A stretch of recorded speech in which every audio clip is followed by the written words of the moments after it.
Good afternoon, ladies and gentlemen. How's it going? Welcome to the Just Chatting Gaming News and Trailers for the week of July 1st. This is the first time we've done gaming news and trailers since Summer Game Fest, so it's been like, I don't know, 3 weeks or something like that. So yeah, if you haven't had a chance to check out the Summer Game Fest coverage, I have all of that posted on my YouTube channel.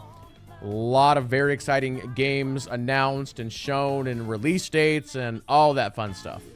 So it's been a little bit slow, and that's why we haven't done one of these shows. But I've got a few things for you now. So we'll go ahead and jump right into news. So, World of Warcraft. As you may or may not know, with Classic WoW, there's been a very popular mod that has popped up over the past several months. And that mod was a classic hardcore mod. Again, super popular. It's been very popular on Twitch as well, as you can imagine, watching somebody see how long they can last in WoW before they die. Blizzard has taken notice of this, and they have announced that they are doing official World of Warcraft Classic Hardcore servers. And you can see a few of the details here on the screen. If they do it right, which it looks like they probably are, I think this is going to be very fun. One of the big things about the mod in particular is you actually have a death monitor on your screen, so when anybody dies in the game, it tells you, and I think that's like really exciting to see. So hopefully they have something like that, or maybe you can just use the other hardcore mod to continue to monitor deaths. But very cool idea. I definitely want to try it. So be cool if some other MMOs did this as well. It's a really neat idea. Maybe they're getting this from Diablo. I don't really know. But no, just very cool idea in general. So yeah, World of Warcraft Classic Hardcore is coming. Next up, there was a little bit of an update on Sims 5. And it looks like Sims 5 is actually going to be free to play, which is a very interesting choice. Basically, as you dive a little bit deeper into the articles that have been written about this, they're essentially looking at doing some sort of Fortnite model. And of course, you can see like, oh, Fortnite is a free-to-play game that makes billions of dollars. Clearly that works, and so they're going to apparently try that with Sims 5. Will it work? I don't know. But I guess as long as the core of the game is solid, and then you just add in a ton of customization and that sort of stuff, you can spend all your money on new hats and boots for your Sims, I guess. So, kind of interesting on that. I think a lot of people are going to be very happy about this next story, and that is it is being reported that the most popular Assassin's Creed game is getting a full remake, and that is Black Flag.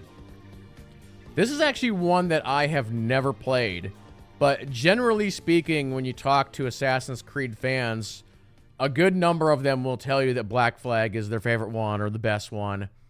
For me, personally, I think it's Odyssey. But again, I never played this one, so it's hard for me to make that comparison. I think Ubisoft has something like 10 Assassin's Creed games in development right now. So they are really going super hardcore into AC right now. So it's pretty crazy. But yeah, if this turns out to be true, I'm sure everybody's going to be very happy to get AC Black Flag running on like UE5 or something along those lines. So pretty crazy. Everybody's favorite game, Lord of the Rings Gollum, the developers are no longer making games because this game was so bad. And I don't know if there's too much more to say about that. I guess for you, if you don't know, this game came out, one of the worst reviewed games like ever. It's terrible. And they're like, nope, we're done making games. Okay. Kind of crazy. Next up, as you may or may not know, Ashes of Creation, a big new MMO, is currently in development. It's been in development for like 7+ years. It was announced that Bill Toast, one of the original designers on EverQuest, has now joined Intrepid Studios as lead designer on Ashes of Creation. So, pretty cool. Ashes, they do like a heck of a job at giving updates on this game. They do like a live stream every week. They're constantly on social media. And because the game has been in development such a long time, I've kind of tuned out a lot of the updates. But Friday, I was like, you know what? They're doing a live stream. I'm going to go ahead and I'm going to watch it. And they were actually talking about one of the housing systems, and it's actually coming along very, very well. The game's looking really, really good. As a Star Wars Galaxies fan, they're hitting a lot of the things that I want in a new MMO. And so, yeah, hopefully, I mean, the main concern about this game is that it's just never going to get done. Because they're trying to do so many things. But yeah, it's going to be interesting to see what Bill, at this point, is able to bring to the table in terms of development. Being, you know, the big EverQuest expert. So, yeah, good news for the Intrepid Studios team. We'll see what they're able to do with that. And then our final news story of the day, for those who didn't see this, Baldur's Gate 3 received a big press release, and they're actually moving up the PC release date by 4 weeks. So you can see here on the screen, the PC version is now releasing August 3rd, and the PS5 version is now releasing on September 6th. And as part of this update, they talked about a bunch of stuff, but one of the bigger things that they did is they released this little graph showing all of the launch races and subclasses that will launch with the game. In addition to that, a graph with all of the launch classes and the sub-variants. So basically, like every main D&D 5e class is here. You know, Barbarian, Druid, Ranger, Fighter, Rogue, Sork, Monk, Bard, Warlock, Paladin, Wizard, Cleric, and a lot of the, you know, sub-classes, which is absolutely fantastic. So, one heck of a list. And, yeah, there's some other interesting info in here that is a little bit mind-blowing. There was also an interview with IGN saying that just a straight standard playthrough, which means, like, you're probably skipping a fair amount of the side quests and stuff like that, is somewhere between 75 to 100 hours. Now, here in the article, as we scroll up, if I can find the exact line, there is actually a note in here about how many hours of cinematics the game has, which is pretty crazy. If I can find it here real quick. There's also a line in here talking about the just the pure number of, I think it was dialogue as well. And of course, now that I'm looking for the number, I am not finding it as I'm skimming across the document here. But it's got 174 hours of cinematics. And they did go on, oh yeah, here we go, I just found it. Yeah, 174 hours of cinematics. And then Baldur's Gate 3 has more cinematic dialogue than all 3 of the Lord of the Rings novels combined.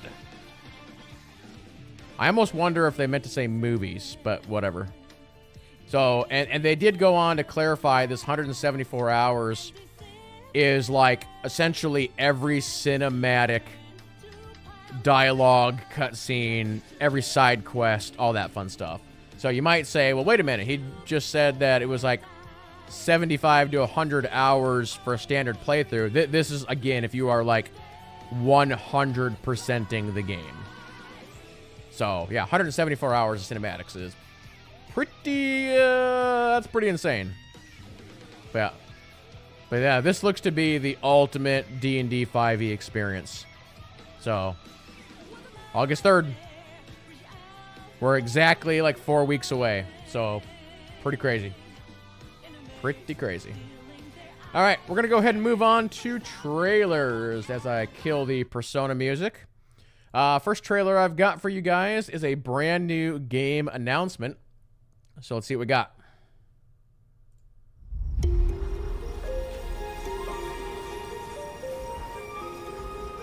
I love me a good, like, city builder.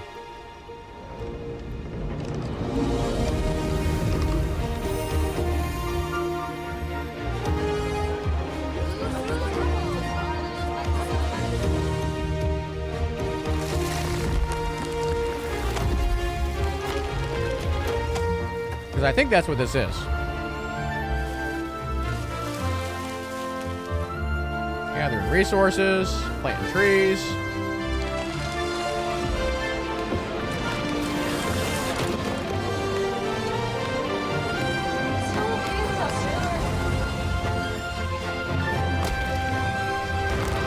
I like all the animations.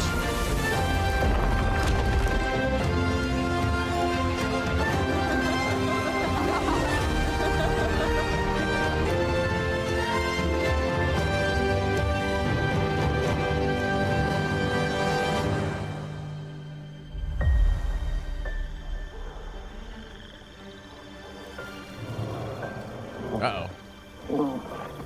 The werewolves are gonna disrupt the village.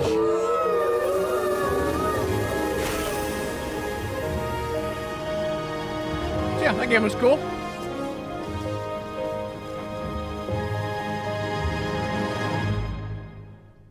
Have to keep an eye on that one.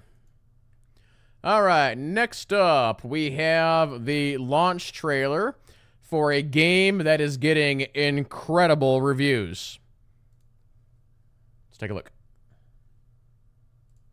Meet Dave, an interesting little human with a precarious love for the sea.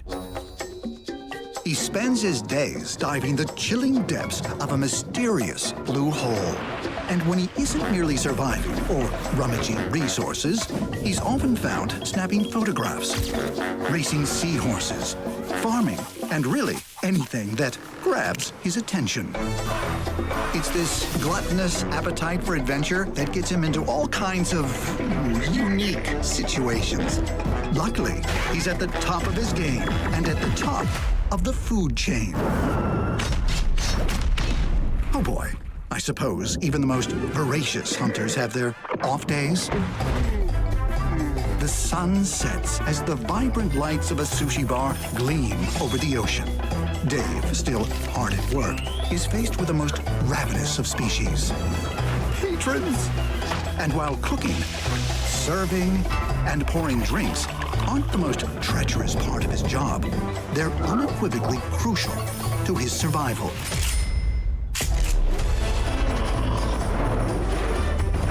The Blue Hole is home to unimaginable secrets. And with Dave's unquenchable thirst for discovery, there's no telling what he may encounter. Dive in and guide Dave through the dangerously dark depths of the daunting deep sea. Dave the Diver. Yep, so that game just came out. Cool stuff. Like I said, that game's getting like crazy reviews. All right, next up we have an announcement trailer for another new game. Let's check it out. Football fans, this crowd is fired up. Players are powered up. And now to cap with the snap and more epic wild card action.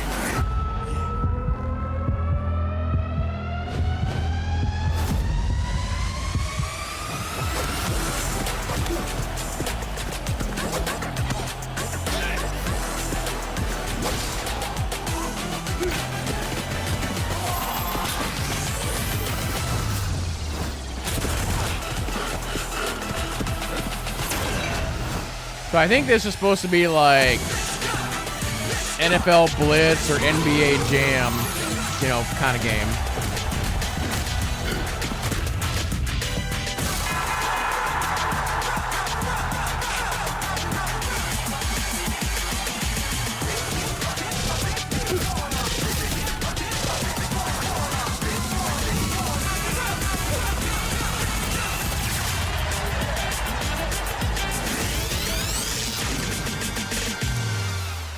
October 10th. Crazy. All right. As you may or may not know, City Skylines 2 was announced, and so they have started a highlight series talking about some of the new things in City Skylines 2. So I actually have two videos. We've got highlights 1 and 2, so we're going to check those out right now. First game was so good. The roads crisscrossing your city are more than a means of transport. By connecting citizens to their work, families, and communities, they are the veins and arteries of your city's beating heart. Every pathway you carve out shapes the routine every day and opens the door to the extraordinary events that define their lives. City building starts with roads. Roads allow people, goods, and services to move through your city, of course. And in city skylines too, all roads except for highways automatically carries water, electricity, and sewage lines. Oh. It's a shortcut that lets you focus on what you love about city building sooner. You'll construct and refine your road network using that's road cool. tools. They're easy to learn and flexible. You don't gotta inviting run to follow pipes or your nothing creative anymore. Impulses. Returning players will welcome upgrades to the road tools that introduce several of the most wished-for features. Other features are totally new. Use the road tools to create seamless city blocks in just 3 clicks. In no time, you'll lay long, beautiful stretches of road to link lively residential and industrial districts to your buzzing city center. Just like that, you'll thread traffic along wide, curving streets and elegant, elevated highways. You'll even add bridges and tunnels in only a few clicks. Intersections have been overhauled in city skylines too. Placement rules are less restrictive, and you can use pre-made intersections on new and existing roads. Good. You can also add roundabouts. Yep. I mean, they're the here. other game had From roundabouts. gentle suburban roundabouts to roaring multi-lane roundabouts. It's never been easier to engineer uninterrupted streams of traffic. That's because roads will be configured automatically, so vehicles can enter and exit the roundabout safely. Simply drop your preferred roundabout over an existing intersection and ta-da! A whole new way to move people, goods, and services through your city. Decide the direction of traffic and how it flows by placing traffic lights, crosswalks, and directional no-turn traffic signs and stop signs. Now, this game's gonna be great. Erect sound barriers and construct parking lots. That's another new feature in City Skyline 2. And for returning players, it means Christmas has come early. You can even add decorative touches if you want to.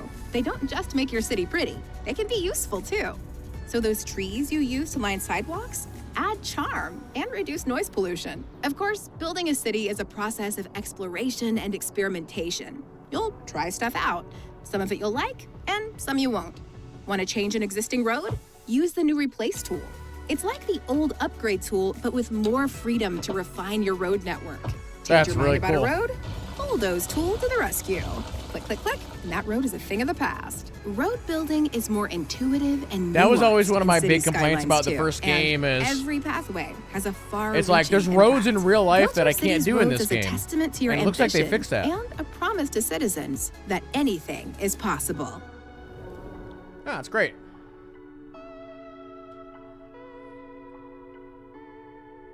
All right, our second video for City Skylines.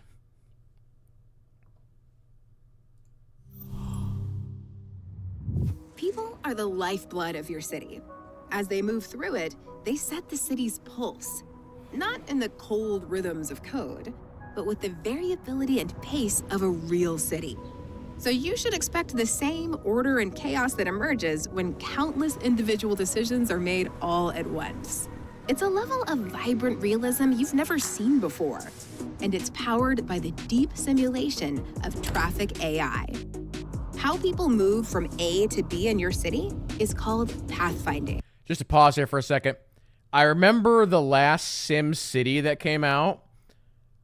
It was like a programming nightmare. It was just so bad.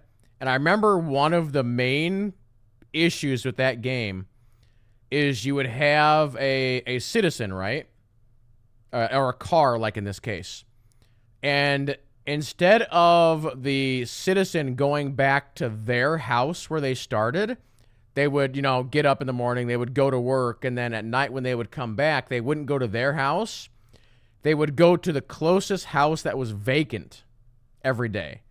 Just like bad programming. And everybody was like, what the hell? Previously, pathfinding meant choosing the shortest route by distance, but ignoring factors like travel time and traffic congestion was less than ideal. Pathfinding has changed. In City Skylines 2, 4 main factors influence how people move through your city. These factors are called pathfinding costs. People weigh up these costs to decide where to go and how to get there. The path with the lowest cost is the path they choose. But how people weigh up these costs is very different. To help you understand, let's walk through the 4 pathfinding costs. Time is usually the most important pathfinding cost. Everyone will pick their quickest route to their destination if they can. Comfort is another pathfinding cost. Who doesn't want a smooth journey? Wouldn't you avoid tricky intersections if you could? The availability, convenience, and cost of parking will now impact where people choose to go and how to get there. Easy parking is actually the deciding factor for some people when choosing where to socialize and spend their money. That's another pathfinding cost: money. Fuel, parking, and public transport tickets can seriously add up. So it's a factor in where people choose to go and how they get there. The final factor influencing pathfinding is behavior, or how likely. So I wonder if that is also based on the job that they have. Because if you're, let's say, working in like a high-tech building or something like that, you're probably making more money. And so taking the cheapest option would not necessarily be a thing. People are to engage in risky maneuvers on the road. U-turns, lane hopping, and speeding can reduce travel times, lower fuel consumption, and avoid some of the inconvenient aspects of travel. To keep pathfinding costs low, people will reroute if something happens on their journey. For example, if they get caught behind a traffic accident that takes too long to clear, they'll find another way to get where they're going. Hang on. Traffic accidents? Afraid so. Drivers can lose control and crash their vehicles into traffic and buildings. Yikes. You see, things like wet roads, extreme weather events, and the time of day can increase the risk of a collision. But it's actually poor road conditions that should keep you awake at night. Want to reduce the risk of serious mishaps? Send your road maintenance crew out ASAP. Traffic AI has improved pathfinding so much that you can now grow a larger population. But remember, a big population brings opportunities and challenges. 2 info views can help you plan and react when life takes a left turn. I'd be curious to know how big the dev team is on this. Takes the guesswork out of traffic management. It delivers a real-time overview of how much traffic is on your road network and traffic, so you can resolve problems quickly. Deep simulation transforms the movement of people, goods, and services through your city into the pulsing reality of a living, breathing city. But how people choose their path? That is always a response to the world around them. A world of your creation. That game is going to be great. So as they continue to release those, we'll keep watching them. But yeah, that was great. All right, we have us a brand new gameplay showcase for Lords of the Fallen. Is this trailer in 4K? Yes, it is. Because this game is in UE5. Let's take a look. Show me a pretty trailer.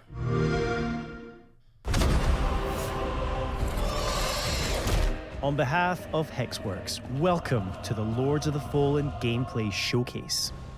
Today, we're taking a closer look at our all-new dark fantasy action RPG, arriving this October on PC, PS5, and Xbox Series X and S.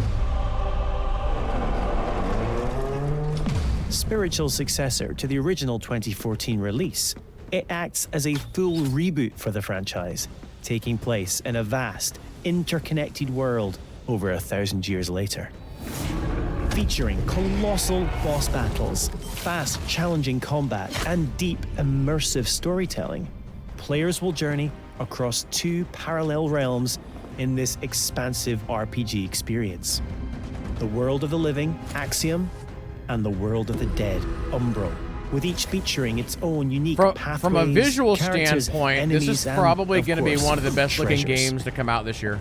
And while Axiom presents its own challenges, untold horrors await in its nightmarish counterpart.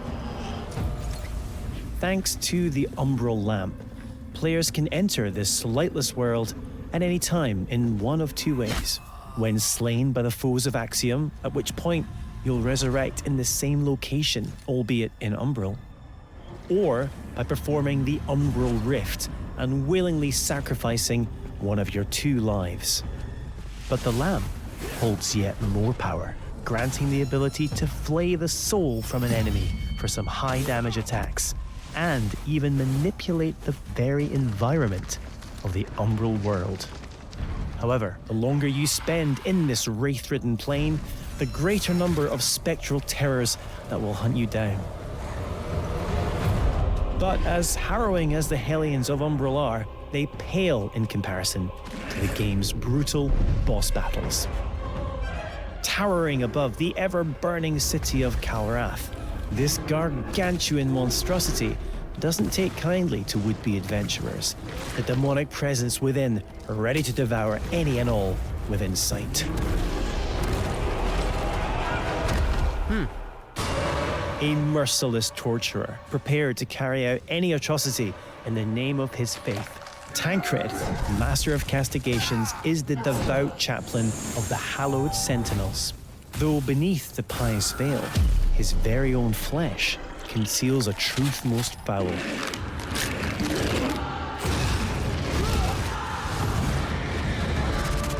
When Harrower Dervla ventured into the deepest depths of this world to thwart the undead rising, what she discovered was so utterly horrific that she renounced her former life in commitment to a far darker oath. Pre-order Lords of the Fallen now and prepare to unleash the darkness on Friday the 13th of October. Friday the 13th. Good date. Yeah, that game has the potential to be like a Game of the Year contender, I think.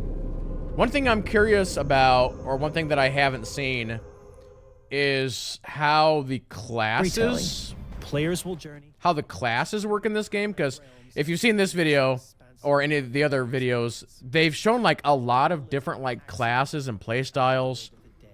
You know, everything from like sword and board, dual wield, one hand. Like here's a guy with a hammer, and now he's got a mace. We saw spell casting, and it's just like, is it like Elden Ring where you can just make whatever class you want, or what?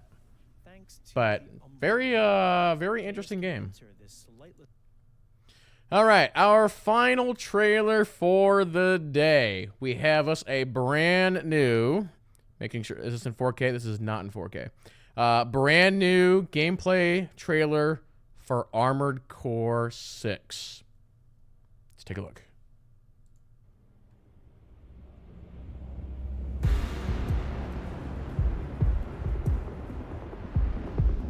I don't know if I'm going to get this or not. I'm undecided.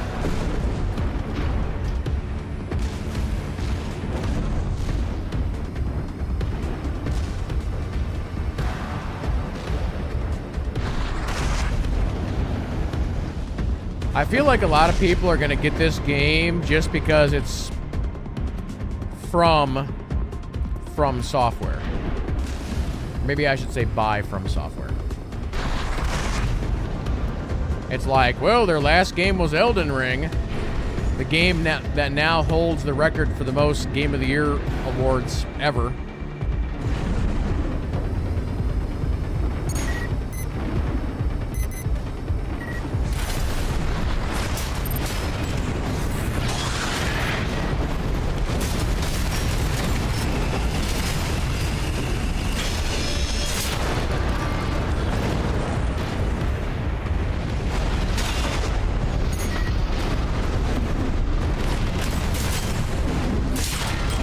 Kind of wish they were showing interface.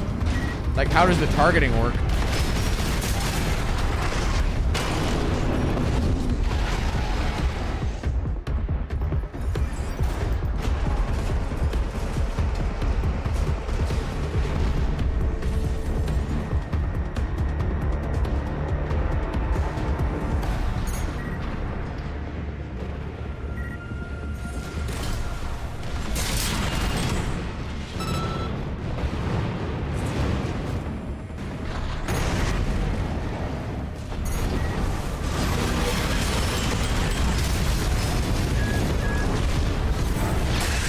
like a roly-poly.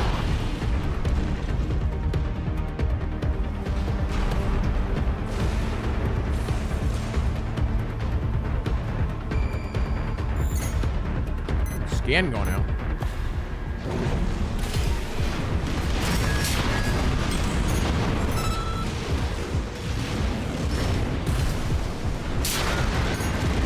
Hey, is it confirmed that this is a Souls-like? Because I didn't think it was. I thought it was just an action game. So here we're getting into customization.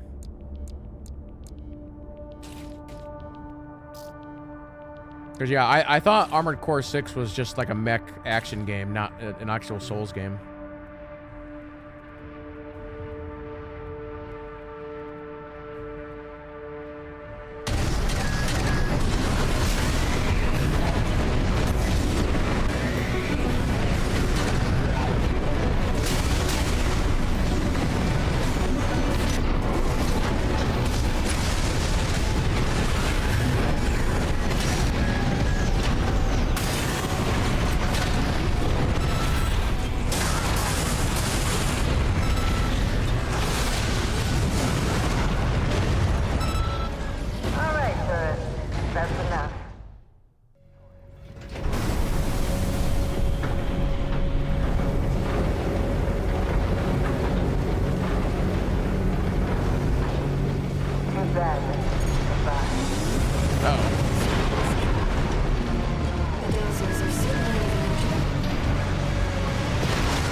Yeah, I wish they were showing interface.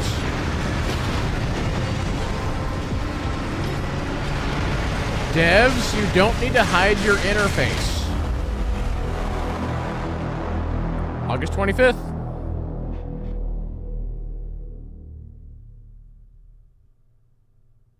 It's kind of a cool collector's edition. All right, cool stuff. All right, for those who are watching on YouTube, that's going to go ahead and do it for gaming news and trailers. So thank you all so much for watching, and we will see you guys in the next one.